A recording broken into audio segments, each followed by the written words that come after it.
મુખ્યમંત્રી ભવિષ્યલક્ષી કૌશલ્ય વિકાસ યોજના થકી મળી સપનાને ઉડાન. તુષારે ડિપ્લોમા ઇન સિવિલ એન્જિનિયરિંગનો અભ્યાસ કર્યો હતો, પરંતુ ટેકનિકલ જ્ઞાનના અભાવના કારણે તે રોજગારીથી વંચિત હતો. વળી સામાન્ય પરિવારમાંથી આવતા તુષારના માથે પરિવારની જવાબદારી પણ હતી. શું કરવું શું ન કરવું તેના પ્રશ્નોથી ઘેરાયેલા તુષારને સરકારની મુખ્યમંત્રી ભવિષ્યલક્ષી કૌશલ્ય વિકાસ યોજના વિશે જાણ થઈ.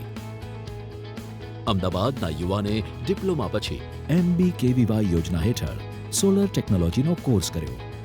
યોજના હેઠળ સોલર ટેકનોલોજીનું જ્ઞાન લીધા બાદ તેની કારકિર્દીના પથમાં ઉત્તમ તકનો ઉજાસ પથરાયો.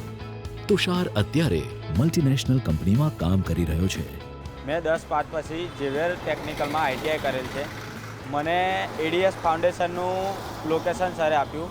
મેં ત્યાં જઈને મુલાકાત લીધી.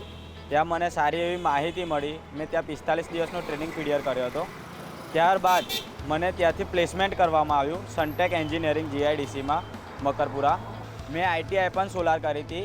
ત્યારબાદ મેં પ્રાઇવેટ કંપનીમાં નોકરી કરી, એ પણ સોલાર કરી.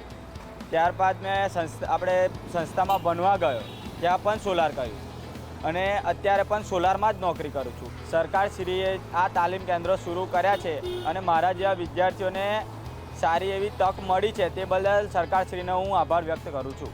કુશળ ગુજરાત, કુશળ ભારત. કુશળ યુવાધન થકી બનશે આત્મનિર્ભર ગુજરાત.